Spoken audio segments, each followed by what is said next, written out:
Not everyone was thrilled when Walt Disney Studios included a gay character in last year's live-action remake of Beauty and the Beast, but for LGBT activists, that was only the beginning.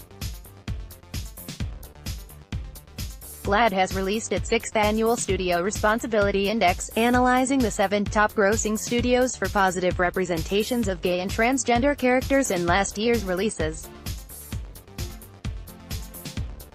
The report condemned Hollywood for a year-to-year decline in LGBT representation on the big screen, and some of the biggest offenders were children's movies and film adaptations of comic books.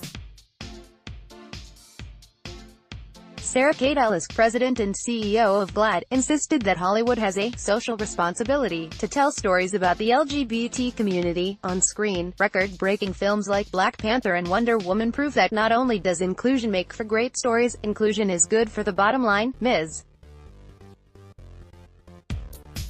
Ellis wrote in the report, "It is time for a lesbian, gay, bisexual, transgender, and queer (LGBTQ) stories to be included in this conversation and this movement." Joseph Backholm, president of the Family Policy Institute of Washington, said the GLAAD report is part of the gay rights movement's broader strategy of pressuring corporations into adopting progressive views on sexuality. "This is definitely a pattern," Mr. Backholm said. "They approach businesses and communities and say, unless you do what we want you to do, we're going to publicly harm you." The tactic is no different than what the mafia did for centuries. The Human Rights Campaign has been doing this with their Corporate Equality Index for a long time, where they create these metrics to determine whether you are pro-gay enough, and then every couple of years they change the metrics, he said. Released Tuesday, the report found that 13% of last year's major releases included a lesbian, gay, bisexual, transgender or queer character, down from 18% the previous year. Gay men were twice as likely to be portrayed than lesbians, and there were 0 notable transgender characters.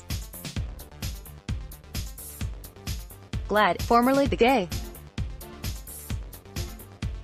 agreed to reflect their commitment to LGBT inclusion. None of the studios scored 4 good or 5 excellent. 20th Century Fox and Universal received scores of 3 insufficient, Paramount, Sony and Walt Disney received scores of 2 poor, and Lionsgate and Warner Brothers received scores of 1 failing. One of the major takeaways from the report was the lack of LGBT representation in superhero movies. Marvel Entertainment, a subsidiary of Walt Disney, received failing grades for Guardians of the Galaxy Vol. 2 Inches and Thor: Ragnarok. Sony was taken to task for Spider-Man: Homecoming. Lesbian characters were conspicuously missing from Warner Brothers' Wonder Woman, and the Lego Batman movie was similarly straight.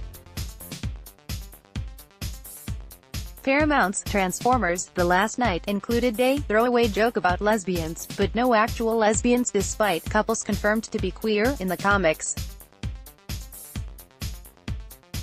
GLAAD said it is becoming increasingly more difficult to ignore that LGBTQ people remain almost completely shut out of Hollywood's big-budget comic films. There have been several films in recent years that have erased a character's queer identity as they moved from page to screen, the report said. In 2017, Marvel's Thor: Ragnarok and DC's Wonder Woman both included characters who are queer in the source material, but did not include any on-screen confirmation of their identities. This must change going forward. Several upcoming Marvel titles present opportunities for further LGBT inclusion, the report noted. The forthcoming Captain Marvel franchise could introduce the lesbian Latina superhero America Chavez, also known as Miss America, who works closely with Captain Marvel in the comics. The Black Panther sequel should include the romantic relationship between Dora Milaje members Ayo and Annika, 2 female warriors portrayed in the comic books. Children's movies released last year also could have included more gay characters, the report found. Pixar's Coco missed an opportunity to address the topic of sexuality when the ghost of artist Frida Kahlo makes a brief cameo. Though Frida was bisexual, nothing in the film's fictional rendering reflected that reality, the report said. 20th Century Fox's adaptation of Captain Underpants, the first epic movie, also failed to point out that one of the main characters, Harold Hutchins, is revealed to have a husband late in the children's novel series. While the flash-forward did not occur in this film, the ending did leave open the possibility of a sequel film, the report said. Hopefully, a future installment of the franchise will include old Harold and his husband. Lionsgate's Power Rangers included a scene in which one of the Rangers questions her sexuality. Although it was refreshing for the movie to acknowledge that queer people exist, GLAAD said the film does not go much further into the Ranger's story, so her character was not counted as gay in the report. There are signs that GLAAD is moving the goalposts on what counts as sufficient LGBT representation in film. This year's Responsibility Index called for studios to make sure that 20% of annual major studio releases include LGBTQ characters by 2021, and that 50% of films include LGBTQ characters by 2024, and last year's report introduced a new grading system to hold Hollywood studios to a higher standard reflective of the LGBTQ inclusion that is thriving in other forms of media. Making movies more LGBT inclusive is important because the entertainment industry has the unique power to change hearts and minds, the GLAAD report said.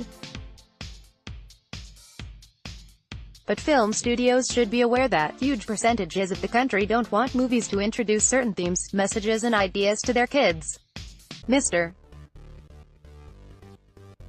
Back Home said, accusing the gay rights movement of pushing its agenda on children. There is no doubt that they want to get children as young as possible, he said.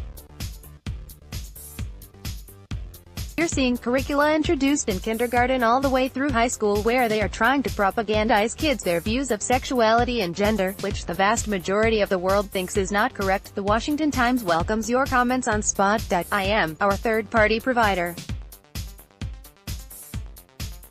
Please read our comment policy before commenting.